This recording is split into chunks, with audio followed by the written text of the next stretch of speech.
It's almost done. It's taking forever.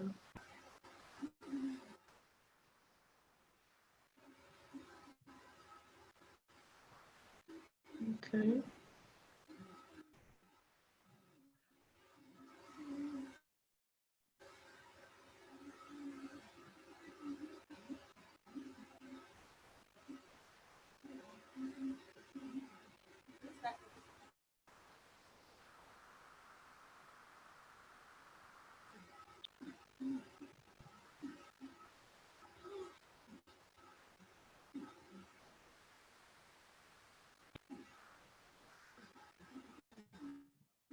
Should be live now. Yeah, it is.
Complete the sign-up.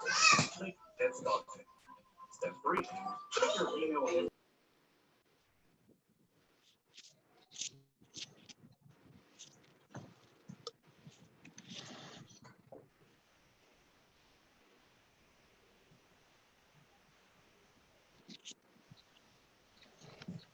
Da, da, da, da, da. Mm-hmm.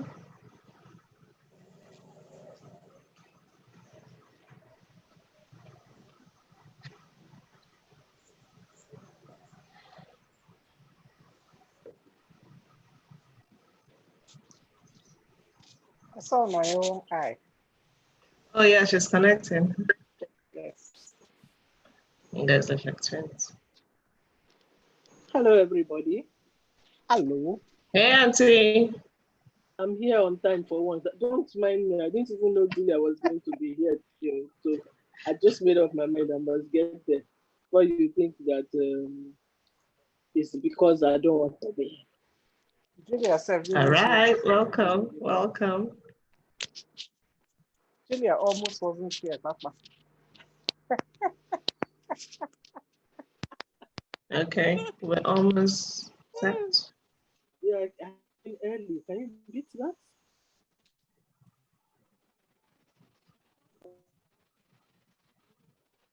On the bed.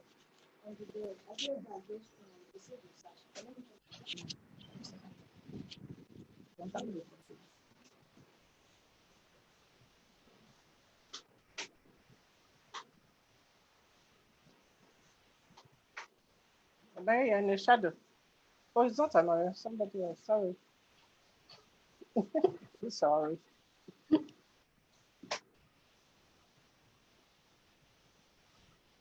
Live on Facebook. It gives up. Let me just try it. Okay.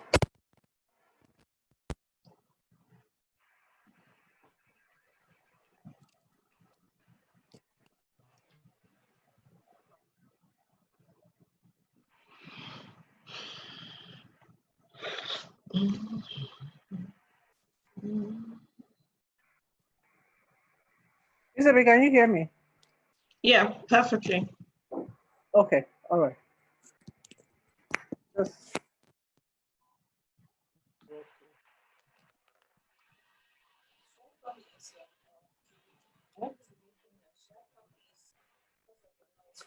okay. Okay, Thank you.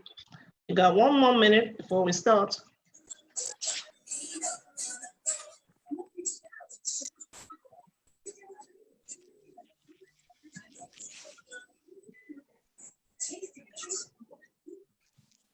I hear sound.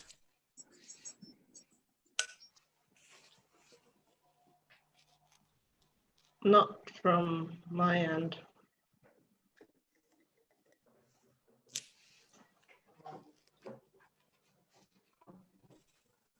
Okay, But we'll it's 1 mute. o'clock. Ready? Okay, good afternoon, everybody. My name is Isabel Smith. Welcome to the Octopus Series. The Octopus Series is powered by Re-ineventing. This is our learning arm, and where we tend to the needs of newbies and professionals, practicing professionals. So we teach about events and how to do events properly. Today, we have our very first guest on our series, Oku Jacks. We are pleased to have her. Welcome, ma'am. So I'll just tell you briefly about who she is. So Julia Oku Jacks is the lead consultant of Julia Jacks Consulting, a brand strategy and development organization, and the chief executive of the Tree Water Limited, a leadership development organization with a primary focus on supporting creative entrepreneurship. She'll be discussing the effects of the global pandemic on brands and tips on repositioning to ensure business stability, sustainability, and relevance in the new normal. Welcome, ma'am. Thank you. Okay. Now I've been given a very hi everybody and welcome to the Octopus event organized by Tribia Events. My name is Julia Oku Jacks. I'd like to tell you just a little bit about myself, a little bit more than what Isabel has done so excellently. I run a consultancy called Julia Jacks Consulting, or JJC for short, and that name is intentional because our desire has always been that we'll work with people who do not believe they know it all, and they always have space to learn more. So just as we are JJCs in business, we also want to work with people whose minds are like those of children. Because when you have a mind like a child, you assume nothing, you're willing to unlearn, you're willing to learn, you're willing to relearn and just keep continuing that process. So that is why we are called JJC. And it's a name that we chose intentionally and we love it. We are marketing and branding specialists, we are trainers, we are dream weavers, and we support businesses and coach them to be the best they can be. And right now, we also run a series on Facebook Live every Thursday called Unplugged. I've been told that I have to tell you a little bit about my journey. Oh, sorry, did you want to say something? No, it's fine, it's fine. Sorry. Okay. So my phone, what's it called? That's a Proco thing on the iPhone. That when you say something, it answers you. It just started talking to me right now. Siri. Yes, Siri started talking to me. So my professional journey, I'll just give you a snippet because it's really an odyssey. So it'll take a long time. I started lecturing in English and literary studies. So I started my life in academia, and I moved from there to being a copywriter, and from there to being the executive creative director and co-founder of a marketing communications agency called SONU Sachi. The agency is still alive and thriving today, thank God. I moved from there to be a program officer, media, arts and culture for the Ford Foundation Office for West Africa.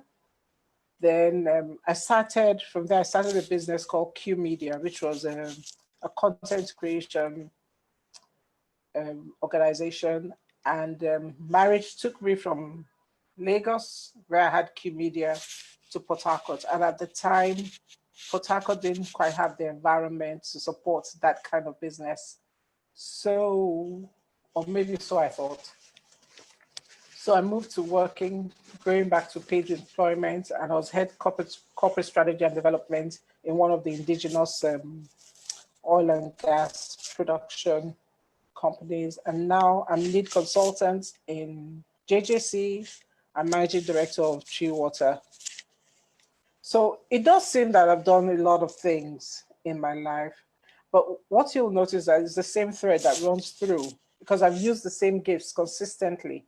And I'm saying this because it might seem that I've pivoted quite a bit in my life, doing different things, but the purpose has been the same. I've used my imagination, I've used my love for words, I've used my love for teaching people, providing viable solutions, helping people become better versions. I said from a love for words, for imagination. That's why I studied literature, and that's why I could do how well I did in advertising and also in content creation. So why am I saying this and emphasizing this? We might think we're pivoting and we are moving away totally from what we're doing. But when you're using your same gifts, what it is that you have the same purpose in life, but it manifests itself in different ways at different times in your life.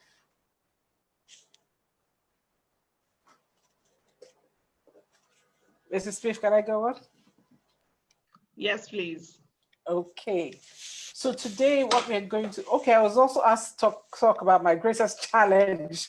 And I have to be really honest with you at this point, otherwise it doesn't make sense. Greatest challenges I've faced in life, one of them was relocating from Lagos to here. It was a major challenge. It was a shock to my system. Not because Port Harcourt is bad, but it wasn't my city. Lagos was my city. I grew up there. I did a sojourn in Calabar, but I grew up in Lagos. I was born in Lagos, grew up in Lagos. My friends were all in Lagos. Never mind that some of them have migrated here now, you know. And what I knew how to do was all in Lagos. So relocation can shake you just as COVID-19 can shake you. You know, it can shake you. I think in the 90s and early 2000s, we put all our, as an organization, we put all our eggs in one basket. And that was the basket of the financial institutions. And that bubble burst with great repercussions for each one of us. Everybody was in that ecosystem and in the value chain because we did all our communications work, practically all. Yes, I'd say our portfolio was at least 95% in the financial institutions. So that meant that when they went down, we went down with them. That was a major challenge. Inability to handle stressful situations. Big challenge, because we are taught to be strong. We're taught to be oaks. You know, start with a little acorn. That's what the business schools tell you. You start like a little acorn and then you grow to be a mighty oak. But guess what? It's better for you to be a palm tree or to be a bamboo, because what do they do when the rains come? But the oak, when a massive thunder strike comes, it just takes it out, boom, and that's it. So I had to learn that. And being an oak, I had to see that being a palm tree or a bamboo stalk was a strength, not a weakness. When we started out also, we didn't have many women in my field. I was in the creative field, in the writing sphere, and I didn't have many peers in my field. So it was a difficulty not having people to turn around to and learn from. Like you have the Octopus series. It's a lot better now in the advertising industry, but I'll tell you it was difficult. And I eventually did get a peer. Everybody needs a coach or a mentor. I ended up having a peer coach who became a very good friend of mine, but outside my field. So while I couldn't get someone to coach me within my field, but in the field of business, I did get someone. So that was a challenge which I overcame by getting someone outside my field. I also had a very great support system of friends. Even before I knew that it is important to have what I call the sacred circle. You need to be sure of who you're surrounding yourself with, because they could make you or they could break you. They could give you what sounds like good advice, you know. That's advice that starts like, if it were me, you know, and it never ends well because they annoy you. So you need to get your own advice and be careful about who you're hanging out with and who you're listening to. And what other? Mm, yes, another one that is very important is you get high on your own supply, and that is straight from something I learned from a movie called oh my goodness, so now my brain has gone into fog. Anyway, it was this movie about somebody who was Scarface. Scarface, yes. And he said, never get high on your supply. Never believe your press.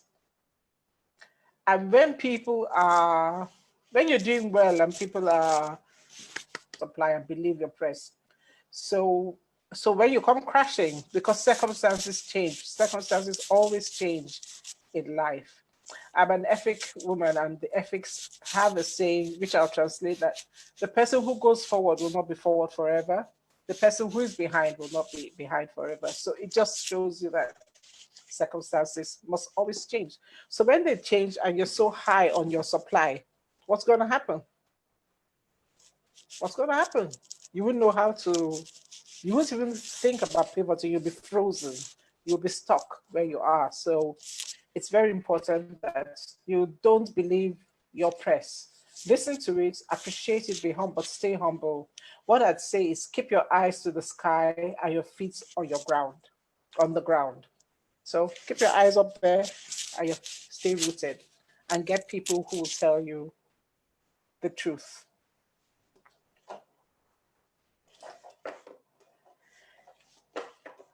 Okay, so effects of COVID-19 on businesses and also on I'd like to tweak it a little bit to say on brands, because that is Exactly. Brands. on brands, yes. It's been great for some and it's been really horrible for the others. That's the truth. It's been really, really horrible and really wonderful for the others. What has it great for? Been great for? It's been great for those in the health industry, in the food sector, telecoms, finance, logistics. Great. But the question I'd like to ask is that intentional or opportunistic? Because this thing happened upon everybody. You know, when they call it, what do you call it in law? Force majeure. So when you Yes, force majeure. yeah. So when you're faced with a force majeure, nobody could ever predict that it would happen, and what skills would be needed for that. Actually, I did this. I did a research, like they call it a quick and dirty research of different pandemics, and we've had many. We've had many pandemics in the world. We just didn't have the internet to tell us that we had pandemics, and some lasted 3 years. Yep, some lasted 3 years. So those who are saying by December we'll all be cool, I pray so, and I say big amen to that. But you don't know. I don't know. So all I'll say is hunker under, and prepare. Just hunker under. There's talk of a vaccine and everything. So it's been great for those people in those sectors, but I believe that some businesses, even in those sectors, the telcos, finance sectors, the logistics, even there's some of them who, because they are not solid brands, they've gotten the crumbs, but there's some people who are laughing to the bank right now. And some of us want to pivot and go into their business right away. But these people have built up their muscles over time, you know. They have built up their muscles in these different businesses over time. So I'd say, yeah, it's going to be great for those who built up their muscles. It will not be so great for those who have not built up their muscles in those business. You know, it's also great for those in the coaching and consulting businesses because people want to know and people want to be reassured that things will be okay. I'd say pick up your Bible and read it. That's all the reassurance you want, you know. But people do want to know, do want to prepare and start restructuring their businesses. But what advice would I give at this time? You know, this time is not a time for the faint-hearted or the ill-prepared. You need to prepare because only the strong brands will survive. Only the strong brands will survive. You may not like me saying that, but only the strong brands will survive. Are you a brand? Are you a brand or did you just come into this opportunistically? That is a question you need to, so I'm looking through my notes. Yes, that's a question you need to answer by yourself. What is a brand? A brand, I like the definition that one of my guests on Unplugged gave the other day. He said, marketing delivers, marketing tells you, marketing makes a promise. I'm going to do this, I'm going to do this, I'm going to do this. And branding delivers the promise. So branding is where rubber hits the road. You know, so when rubber hits the road, who are you? Are you offering something that everybody else could offer? Are you generic?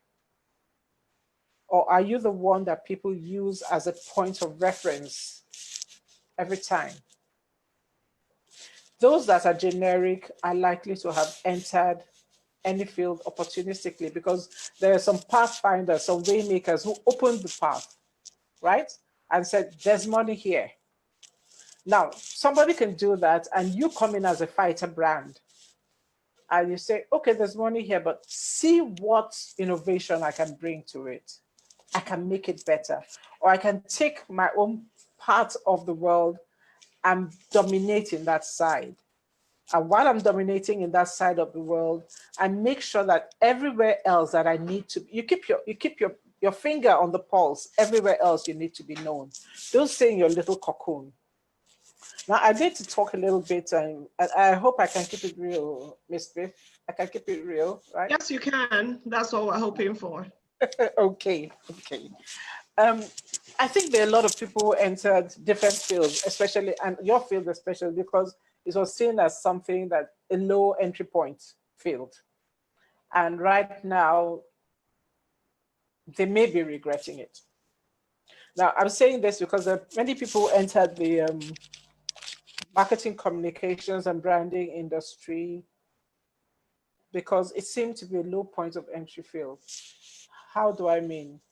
Your relative who has money could set you up, could give you some business. Your relative who is working in a place where they have events could give you business, right? And they give you that business based on man no man, right?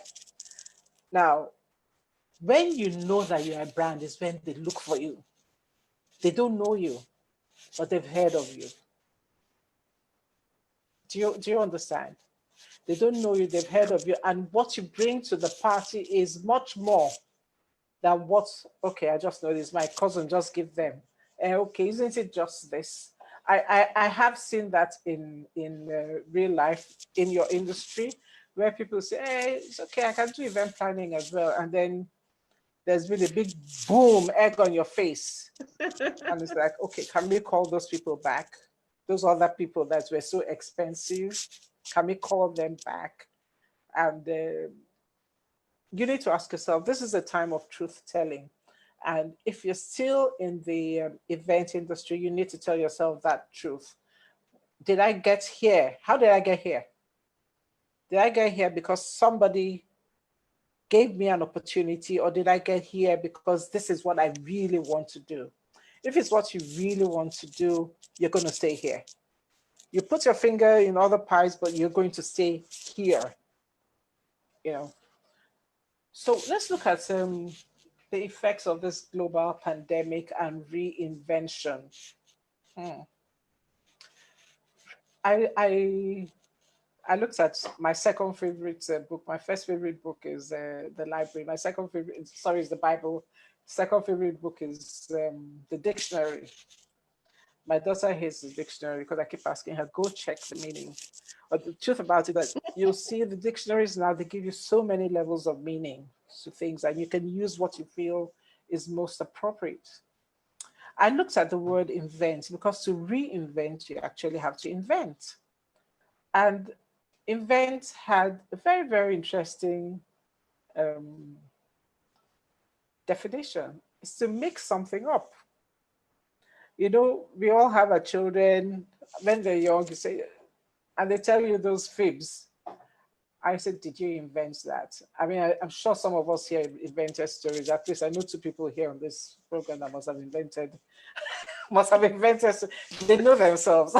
I'm not gonna call anybody out, you know. But it's to make something up, to actually create something from nothing. It's something that is formed and conceived by your imagination. Is also to discover something by study or inquiry. So it goes back to what I said earlier. There could be a field already that people have opened up, but because of your desire to study and make inquiry and do something more in that field, you discover a new way of doing it. It's also to frame something by and fabricate something mentally. So it's all in here. Everything that the event planner needs or brands need, it's here. First of all, this is where the magic happens. I've been following the Octopus series, I think almost religiously. I've missed about 3 or 4, maybe 3, not 4, maybe 3, yes. But I've been following the Octopus series, and I am impressed by the amount of knowledge that I, even as a layperson, would get. Because now, if I were to open anything, start or also have any event, definitely there are questions I'm going to ask that I didn't know how to ask before. I'm going to ask about how the colors match, what kind of pictures, why do I have this kind of cake? Why don't I have this kind of cake? Yes, I have a better idea of what to ask right now. So that is what invention would be, to make up something. Now, when from invention comes the word inventory. And inventory is a collection of resources. And that's where I'd like to camp a little bit. What resources do you have? What are your resources? To invent, you must have first invented. So did you invent? Or did you just jump onto an already moving train? Question, jam, answer. I can't answer it for you. You need to answer it for yourself. Now, what do you have in your armory, in your resources as an event professional, as a brand? Who or what is your brand, personal or corporate? Because people tend to blend that, they tend to move from the personal to the corporate. But your corporate brand has to be distinct from your personal brand. You can't be selling shoes, for example, and in between you're saying, and in God we trust, and then you put something on stop rape, and then you go back to selling shoes. Yes, I've seen it. I've seen it on the IG, on social media, yes. So you're not quite sure, what are we selling? Am I just a shoe seller? Am I your go-to shoe seller? Am I the person that will make sure that you always get the best? And then on my personal page, you can see me a different kind of person. So it's very important that you have clarity about who your brand is. I do know that many people like to do it themselves, and I'm not asking you to bring the business to JJC. If you did, they'll take it, you know, but we only take it if we know that you're ready to do the hard work, because branding requires you to know the essence. What is your USP? What is your unique selling point or proposition? What is different about you? If you were a girl or if you were a guy, since I'm a woman, if you're a guy and I was at that stage where I was looking at, as we used to call it, interviewing guys, why would I talk to you? What do you bring to the table? I mean, we're not talking money now. What is it? And it's usually that X factor, that intangible. I interviewed someone recently who does, she gives money. She's an alternative lending, she runs an alternative lending company. And one of the USPs that she has many, but one of the USPs that stuck with me is that when you apply for money, for loans, and you're not successful, because not everybody will be successful. They actually take the time to tell you why you were not successful. Now compare it to some bigger institutions who just tell you you didn't get the loan. So you don't even know how to repackage yourself. Now, as event professionals, what do you have that makes you different? You could take Trebian's template and transfer it to yourself, but do you have that X factor that is Trebian? Will you be able to wake up in the middle of the night? And trust me, I have woken this lady up in the middle of the night. I have changed things around on the day itself, like 2 minutes to the thing happening, I've changed things around. Do you have that flexibility, or will you put your hands on your head and say, hey, I don't think I can deal with these people, their trouble is too much, you know? Do you have that, you know? Then part of your branding is your clientele. Who patronizes you? Do you have what the marketing coach Boya Defila calls ride or die clients? People who are ready to wait for you, because I can tell you right now, there are people who are ready to wait for Trebia. I'm not saying it because she's my friend. I have a client, she knows in my house, who is waiting for her for when we can all do a pool party. And she says, if it's not Auntie Zobe, then forget it. I'm not doing anything, you know. So do you have ride or die clients? What is the power of your imagination? Are you riding on what other people already think? Or are you thinking through? Because there's this thing that we have to look at. This time, a lot of us were unplugged, and that was the idea for my show. I'm plugging my show seriously. Right? A lot of us were unhooked abruptly from what we know how to do normally, what we had planned to do. I had this wonderful vision thing and stuff I was going to do in 2020. By August, I knew what I was going to do. I had a clear idea of what I was going to do. But things changed. How was I able to reinvent? What internal resources did I have? Some of us are still sleeping now because nobody is buying my market. Nobody needs chairs. I mean, at the most for any event now, you might need maybe 100 chairs at the most.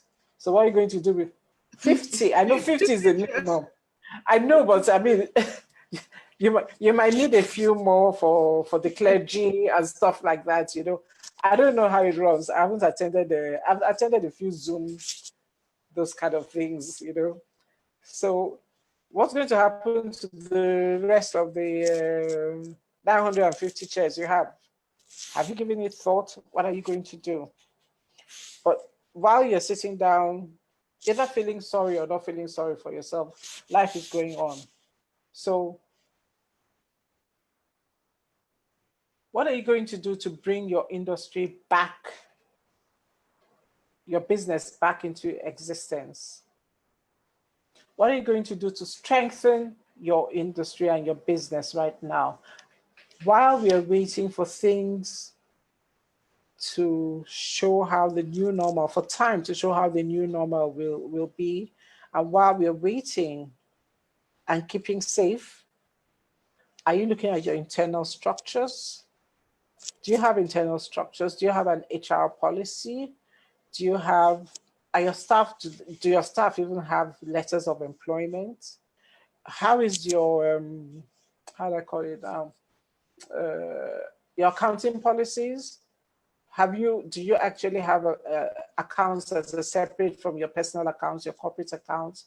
Are you double dipping here and there? You know, is your business supporting you? If it's not supporting you right now, your personal account, do you have a way of making sure that as you're borrowing from your business, you're keeping accounts so you can return to your business? So you actually do know whether you do have a business or not, you know.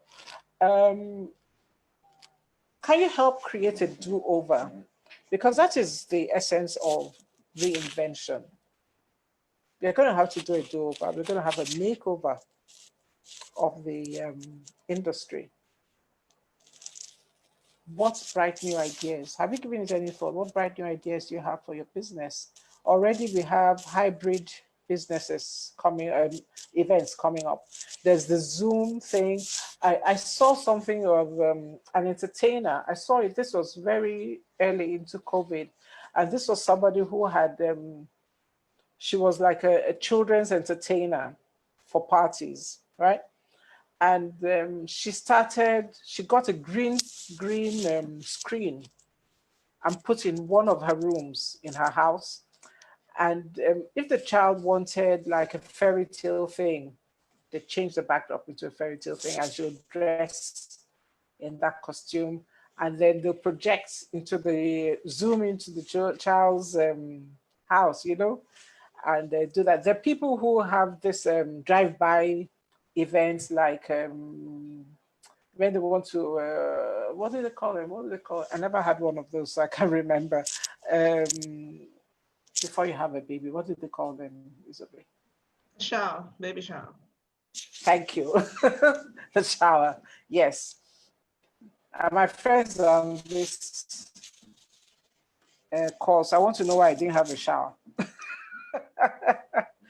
You know, I want to know. We'll make up for that. You know, please do.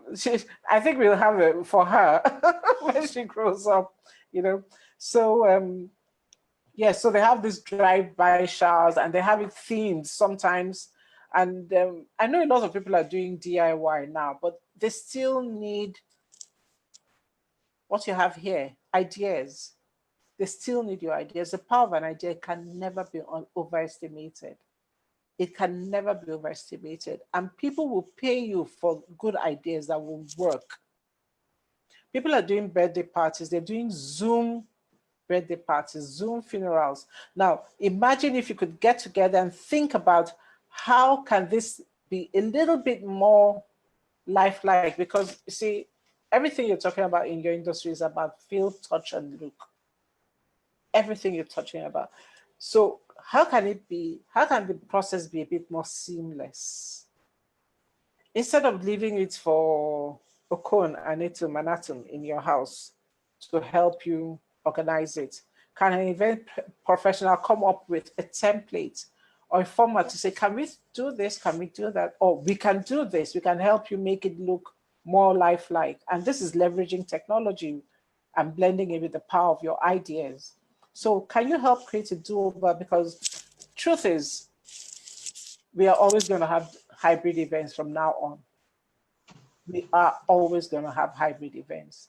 You see, people who are waiting for the new normal, people who are waiting for things to go back to the way they used to be, it's not going to happen. I'm not a naysayer. I'm just saying that we've come to a point, a tipping point where life has changed. Life as we knew it has changed. So are you positioning yourself to do it, to help create a do-over in your industry? Another thing I'd like to ask is, are you positioning yourself as a thought leader? There must be things that you can do to ensure that you maintain top of the mind awareness. I'm still talking about strong brands now. The flip side is weak brands, which may or may not survive, right? Strong brands still position themselves as thought leaders.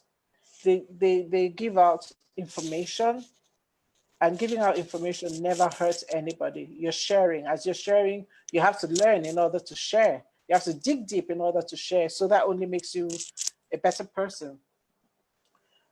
And as you're sharing, you can also make virtual links up with people who are also thought leaders in industry. So when they mention the top 10, top 20, top 30, your name is there.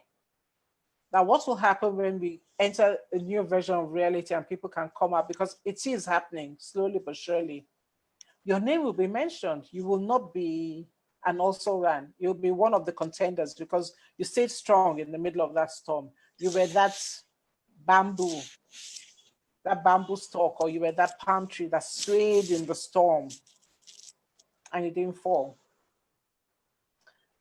Something else that you'd know, I don't think you need me to tell you how devastated your industry and my industry, your business and my business would be. You can tell me more about that. Yeah, we all know.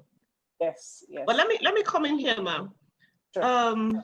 You said you talked about telling yourself. You talked about telling yourself the truth. Yeah. Yes. As a brand, there are some people who may not be. There are some brands who are not able to recognize this. How can an event professional, or how can a brand realize that this is where I'm at, or this is where we are at, and we are not likely to survive this pandemic? How do brands come to terms with that? How do they come to get to that terms, or do they realization? recognize that? How do they recognize it? Yes. They know. They know. You know by the way you got into that business. It's like having, how do I call it? It's like having a business based on the fact that my friend Isobe is the GM in a company. And so I'm getting a lot of business because of that. Not on my own terms, not on the strength of my ideas, but based on the fact that you're my friend. When you leave, do I have any hope that I'm going to stay? As you're doing your send-off party, I know that that's bye-bye. You understand? So people know, but can people move away from that? Yes. Once you know about the transience of, and come to terms with the fact that all these positions and people that you know it's transient, really. If you really want to be a player in the business, you will start looking at what do the big players do? Because true, everybody has connections. We build networks, you understand?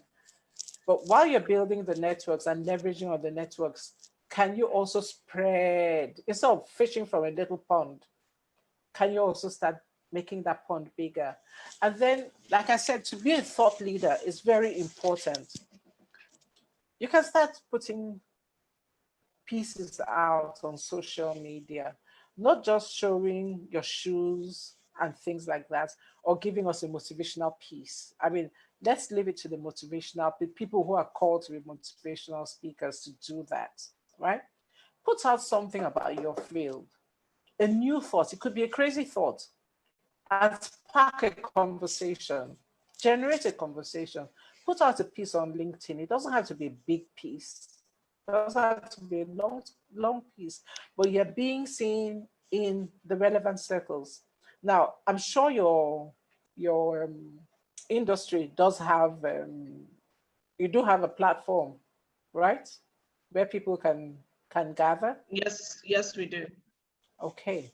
So even at this time, there must be people who are saying things, having interviews, having radio shows, having webinars. Get in there, be relevant. Because if you're not, if you're just saying, oh, woe is me, the world has gone to pieces and I've gone to pieces with it. Yes, okay. Amen. You have.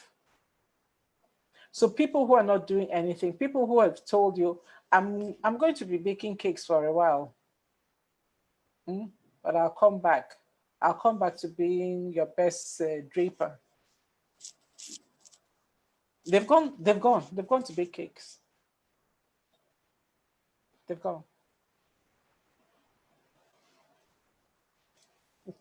So that would be some. Okay, I mean, it's also important to assess yourself. This is really a self-evaluation thing. What do you know? What do you know about your industry? What do you know about people? What do you know what's happening now? What do you know about hybrid events? Can hybrid events happen in your environment?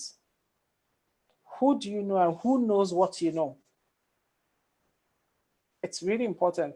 You could know a whole lot of things, but who knows what you know if you keep quiet? Are you upskilling yourself? Are people looking for you? You know? And the one I really like is whose mouth is speaking your name? You, if it's only your family's mouth that's speaking your name, well, what can I say? If it's only your past clients, if people are looking forward, ready to put back their birthday parties, even weddings, because weddings, all those things have been postponed or limited in some way, size-wise now. And they say, you know what, I'm ready to wait. We're going to have a small one, but guess what? We're going to still have a big bash later. I'm ready to wait because I love your ideas. So whose mouth is speaking your name? If it is only your family, immediate family and friends, you need to push harder so that more people will know who you are. And Abraham Lincoln had said, whatever you are, be a good one. Whatever you choose to be a good one. We can follow. There's nothing wrong with being followers. Some people have followed and they have reinvented the business more than the people who started it. The people who started off event planning didn't know it was going to blow up like this. So people brought in innovations and it became what it is now. So the same people with the power of the mind, which is the most incredible tool. I hear we use like only about 10% of our brain capacity. What's happening to the other 90%? You know? So yeah. And this is the time for you to really ask yourself, is this really the business you want to be in? Is it really? Because it comes with a lot of pain and difficulty. And then you have to be resilient. I'd like to read a quotation that I really like by Elizabeth Edwards. It says, resilience is accepting your new reality, even if it's less good. That's not my language. Accepting your new, even if it's less good than the one you had before. You can fight it. You can do nothing but scream about what you've lost, but you can accept that and try to put together something that is good. So we could spend time talking about the past, but you see, that's why it has entered history, and what we call voicemail. It's gone. It's gone. It's not going to happen again. Before we have 1,000 people events, Isobe is going to take time. That's the truth. So how are we going to optimize 50 people events, 100 people events? How are we going to optimize? How are we going to do it down the value chain? Are we now going to be such incredible cake makers that people would look at and say, yes, if it's not that person's cake, I don't want it. Are we going to be people who are so on time with our draping and so on point with our draping, you know, and our chair decoration, and we come up with new ideas that people say, if it's not that person, I don't want it. This is the time for brands to get up, develop themselves, and be better. It's probably going to be this for the next 5 years before the playing field levels out. So for people who have those, what you think are crazy, wacky, out there ideas, please go for it. Go for it. That is what the world needs now. And then you need to collaborate.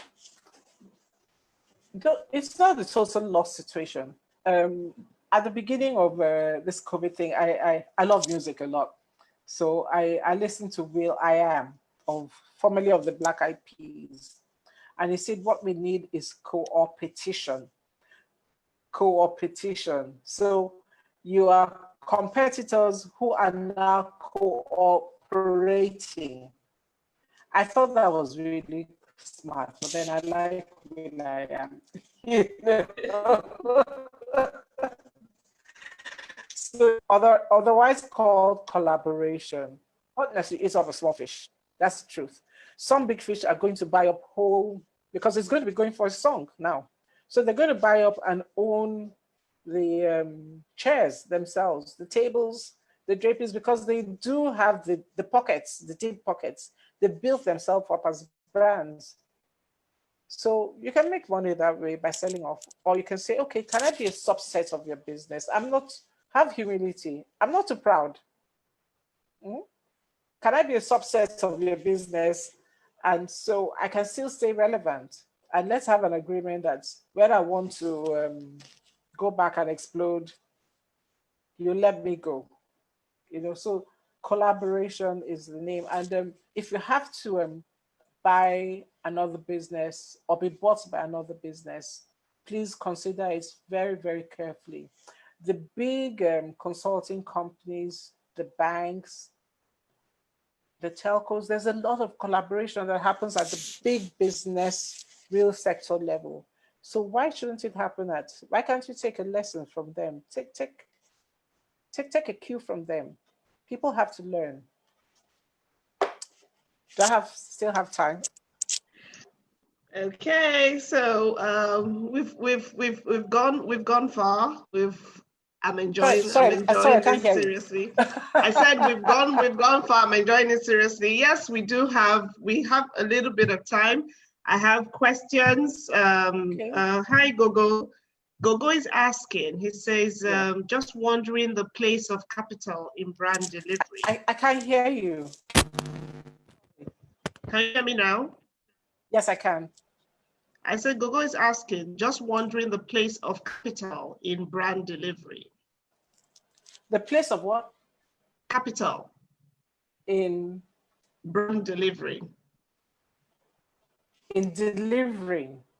Yes, brand delivery. The place of capital in brand delivery. Yes. I always put money last. It helps to have deep pockets, but I always put money last. If your customer service is awful, it doesn't matter how much money you have. By the time your name is in the mouths of enough people, you're going down. If all you have is the ability to deliver a medium-sized event, right? And that's what you have the capital for, and you deliver it very well. Remember what Abraham Lincoln said? He said, whatever you are, be a good one. So if you are a small level deliverer, deliver on it. Don't over promise and under deliver. Money has no part in that, really. Money has no part in that. Money has a part in maybe you can even borrow from people. People have been known to borrow things from people. But once you can deliver, once your customer service is on point, once you know that you can go to bed. I mean, Isabel and I think, and Onoye have a mutual friend who, once she does, you know she's doing your decoration. Go and sleep. She'll deliver. Just go and sleep. And till now, I believe that that's one of the people that I know that I miss not having her around. I miss not having her around because she's somebody and she'll bring in innovations that you didn't even ask for. Am I speaking the truth? Yes, you are. Yes. So money comes in a bit lower on the list, but imagination, reliability, managing your time well, those are very important. And actually being in an industry that you enjoy being in. Because when you don't enjoy what you're doing, it shows. You might hide it for a little while, but it shows. Okay, thank you, ma'am. We have another I've lost the sound question here. again. We have I don't another know. question here. Can you Okay. hear us? Okay, so it says, hello, IB, I think. Yeah. Please, is it advisable to put business on hold rather than running at a loss?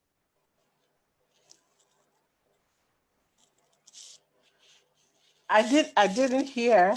Sorry. It says, is it advisable to put business on hold rather than running at a loss?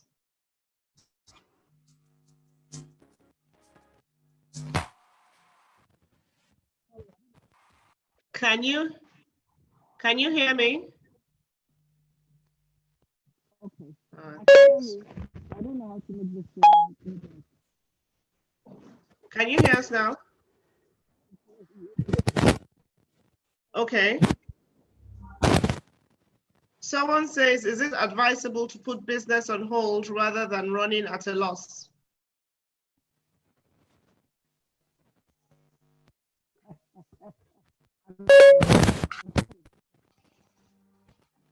So I'm thinking the sound is coming from your end.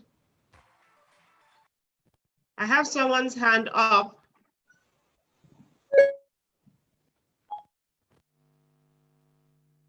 Can you hear us now?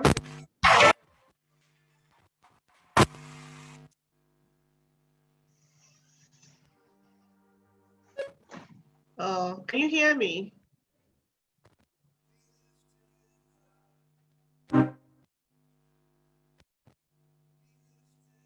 Ma'am, say something. Can you hear us now? Can you hear your music?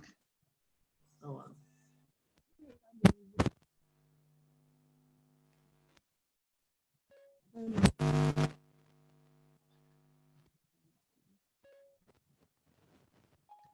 wow. So this is our new normal, unfortunately.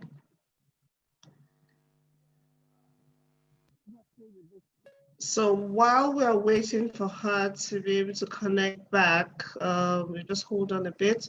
I can see your hand raised, UCP, welcome. We'll answer your question shortly.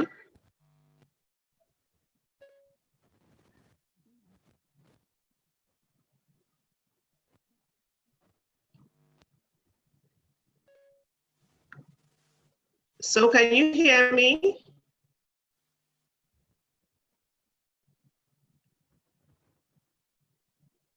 Can anyone else hear me?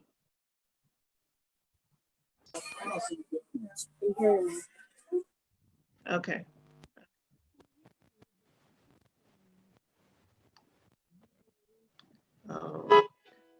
It looks like, okay.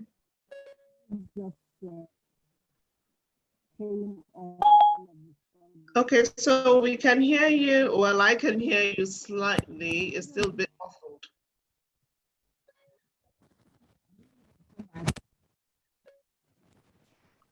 Isobe. Elizabeth, can you hear me? Yes, go, I can hear you. Yeah, I think she just touched the wrong thing on her device. So her music is playing at the same time. No, her music is playing at the same time. So she needs to get out and come back.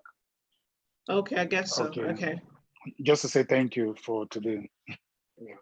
Thank you so much for joining in. All right, thanks.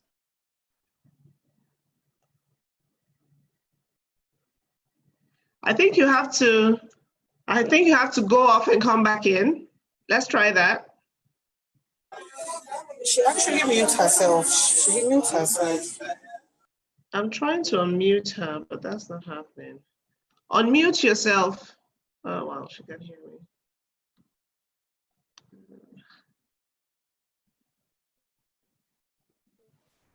Okay, that's done.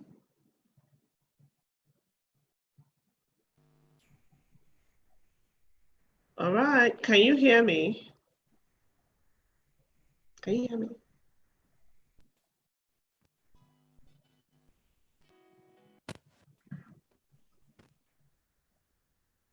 Oh, wow.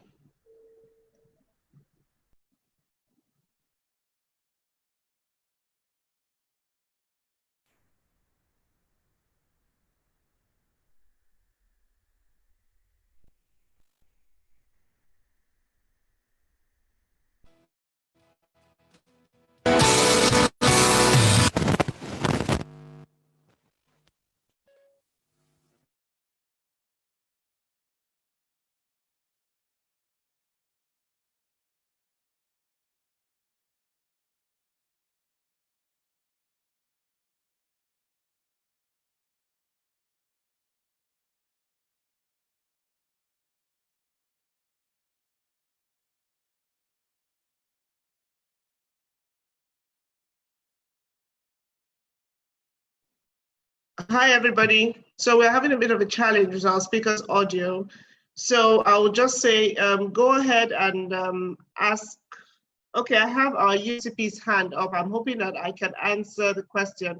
I'll go ahead and unmute you.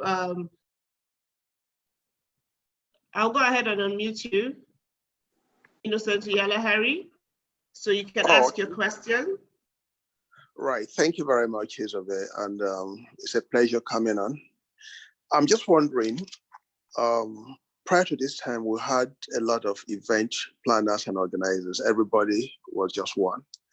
But it's come to a time when people would need to understand that there are going to be brands which might survive the times. Others will be just happy being franchises.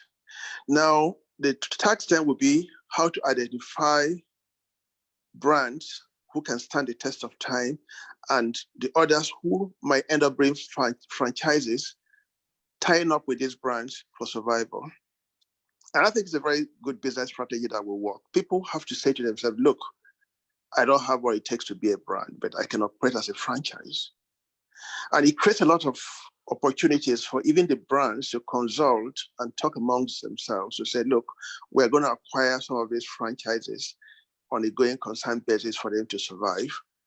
There's going to be definitely a little bit of teaming up based on comparative advantages because everybody's got one. And the e-events will definitely be something to look forward to.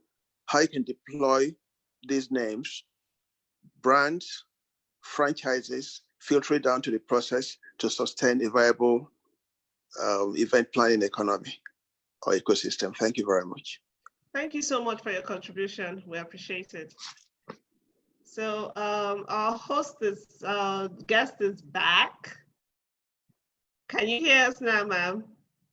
Yes, I can. Oh, great. Okay. I think you dropped off when you were talking about collaborations and stuff. Yes. But I caught the tail end of what the gentleman was saying. And could you just repeat that, what he said? Okay, so he was talking about strong brands and weaker brands and how collaboration and franchising may be the way to go. So you have to identify which sphere you fall into, if I'm correct. I hope I'm not modeling that up. Absolutely. Like I said, the big fish is going to eat up the small fish, but the small fish doesn't have to die. So you can be a smaller part of a big picture if you are truly committed to being in that industry. Yes, but you have to be already an attractive, smaller brand. Otherwise, nobody wants to buy a dodo. Nobody wants to buy a dog, you know. Unless you can take something that was not so good, but has inventory that you can use, and you pay them off for that. You know, it's called cherry picking, and it will happen. Let's not be sentimental. It happens in the real world.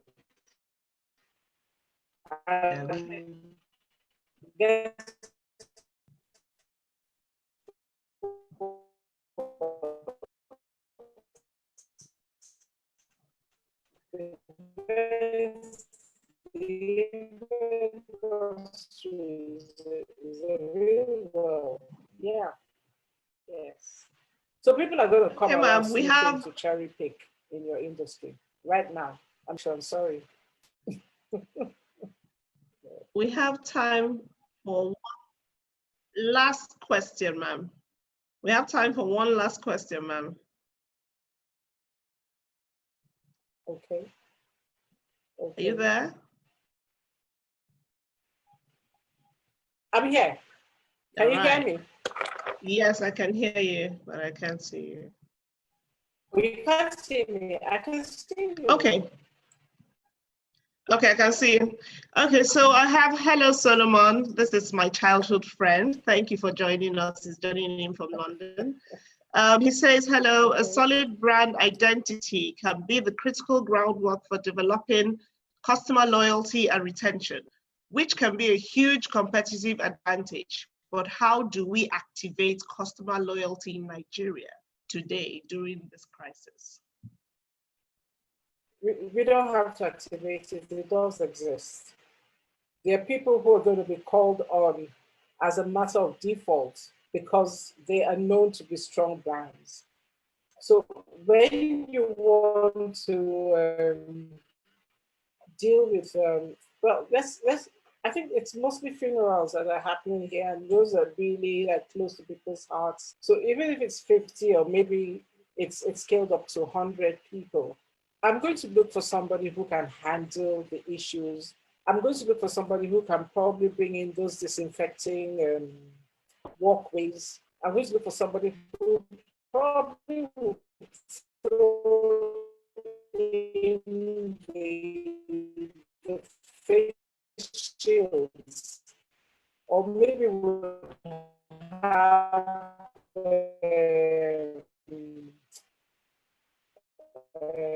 what is it called,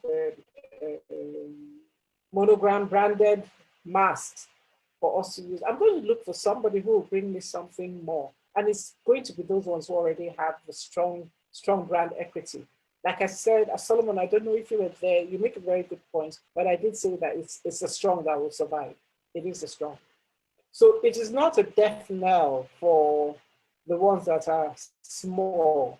Now I say small deliberately, but the weak ones have to learn the lessons from the strong ones. And it's the time to be humble, go back and do your homework and find out how to be strong. And stay in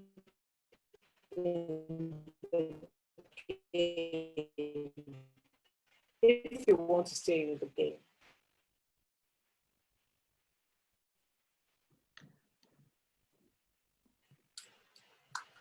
Thank you so much, ma'am. Thank you for being our guest today. Thank you for taking us through this topic. I know that many people have learned quite a lot from your presentation today, and I'm hopeful that we'll bear all the points you have stated in mind in thinking of the future of their brands. In our industry, yes, like you rightly said, we have been greatly impacted, and we need to reinvent ourselves for us to be relevant in the new reality when we get there. Yes. So thank you so much, ma'am. And thank you. All our love from all of us at Team Trebian. The Octopus Series thanks you. And we say to everybody, if you want to get notifications, please go to our YouTube page, follow us on social media. We'll be here again Tuesday at 1 o'clock every week. So thank you. Take care and do stay safe. Bye, everybody. Bye.